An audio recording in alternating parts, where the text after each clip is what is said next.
همین کنفرانس های تواصل تجارتی بی تو بی و نمایش ها را هم ما در افغانستان ترتیب دادیم و به نمایش گذاشتیم و هم در قزاقستان، در شهر آستانه و در شهر آلماتا، و این انشالله دوام می داشته باشه. این تواصل تجارتی قسمی که ما 3 میلیارد دلار توافق کردیم که بین خود تجارت می داشته باشیم.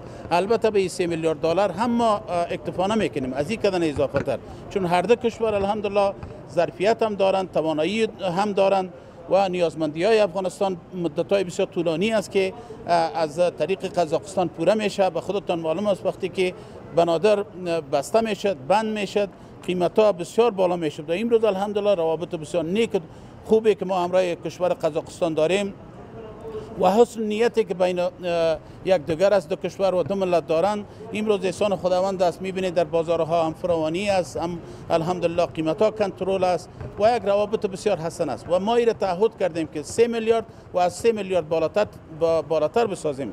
محصولات ما حتی وسط نوشابجات و تولیدات صنعتی ما همچنان به کشور قزاقستان صادر میشه.